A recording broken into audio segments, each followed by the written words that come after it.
Assalamualaikum warahmatullahi wabarakatuh. Perkenalkan, nama saya Sesmi Handila, NIM 21058039. Saya dari Prodi Pendidikan Sosiologi. Di sini saya akan menjelaskan pemikiran Karl Marx.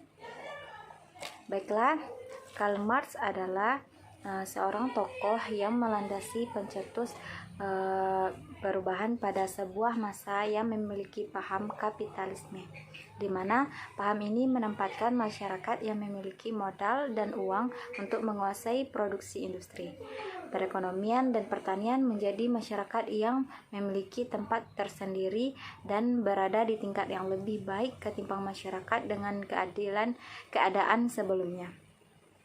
Adanya teori perjuangan kelas melandasi gerakan protes terhadap perbedaan kelas. Pada paham kapitalisme, kelompok berjuang nyatanya adalah golongan masyarakat yang memiliki kekuasaan dibandingkan dengan kaum proletar dan memiliki ketersediaan modal dan alat-alat produksi, menyebabkan ketimpangan secara langsung dan dianggap sebagai konflik sosial oleh Marx. Ini kemudian mendorong Karl Marx mencetuskan kesadaran kelas dalam teorinya yang disebut dengan paham Marxisme. Beberapa konsep dan pemikiran Marx yaitu: pertama, materialisme historis. Menurut M. Khairul Basrun Umanailo 2021 dalam artikel yang berjudul Pemikiran Karl Marx, materialisme historis merupakan istilah yang sangat berguna untuk memberi nama pada asumsi-asumsi dasar mengenai teorinya. Dari The Communist Manifesto dan Das Kapital, di mana penekanan Marx adalah pada kebutuhan materi perjuangan kelas sebagai akibat dari usaha-usaha memenuhi kebutuhan. Menurut pandangan ini, ide-ide dan kesadaran manusia tidak lain daripada refleksi yang salah tentang kondisi-kondisi tersebut, kondisi-kondisi material. Menurut Karl Marx, suatu pemahaman ilmiah yang dapat diterima tentang gejala sosial menurut ilmuwan untuk mengambil sikap yang benar terhadap hakikat permasalahan itu. Hal ini mencakupi pengakuan bahwa manusia tidak sekedar organisme material. Sebaiknya manusia memiliki kesadaran diri. Kontekstual dengan masyarakat saat ini, dapat disimpulkan bahwa pemikiran ini adalah awal dari teori perjuangan kelas yang dapat kita lihat jika kemajuan dan perkembangan masyarakat untuk mencapai sebuah perubahan kehidupan yang lebih baik akan tergantung kepada masyarakatnya. Segolongan kecil masyarakat, bahkan seorang individu yang berpikir untuk kemajuan dan perubahan dalam lingkungan di mana dia berada akan berpotensial untuk memberi pengaruh. Yang kedua, munculnya pemikiran Marx terhadap kelas sosial.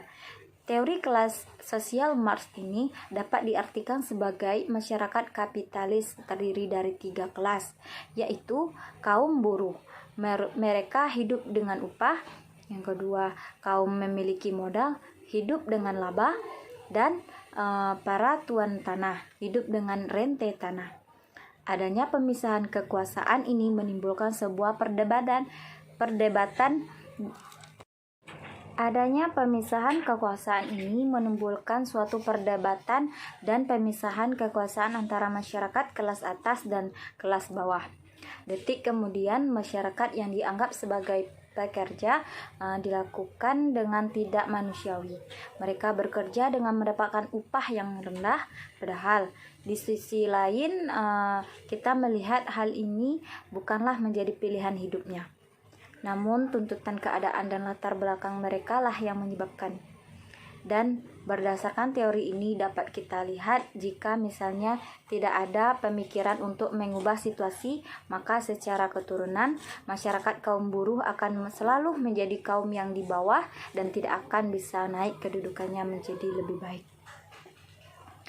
3. Munculnya kesadaran kelas.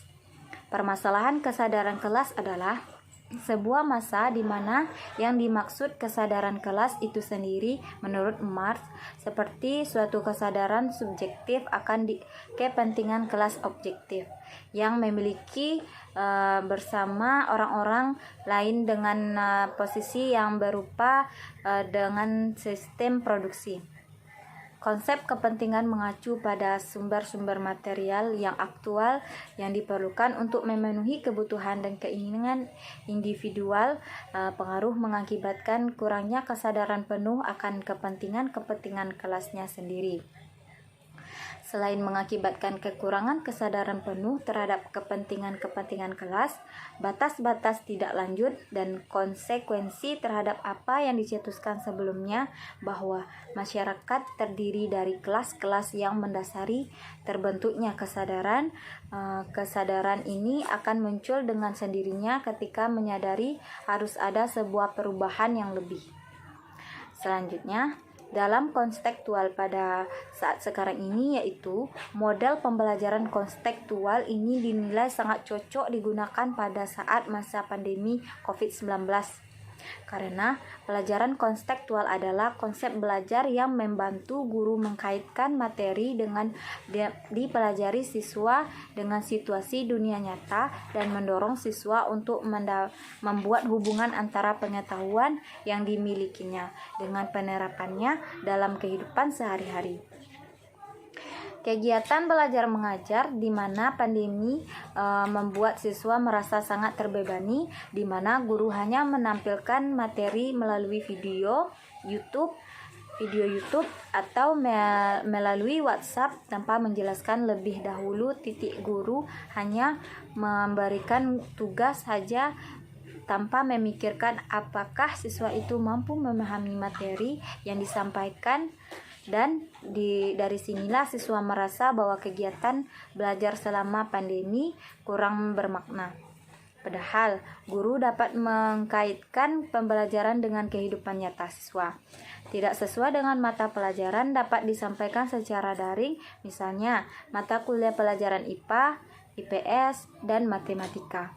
Titik ketiga, mata pelajaran tersebut membutuhkan contoh nyata yang tepat membuat siswa mudah memahami materi.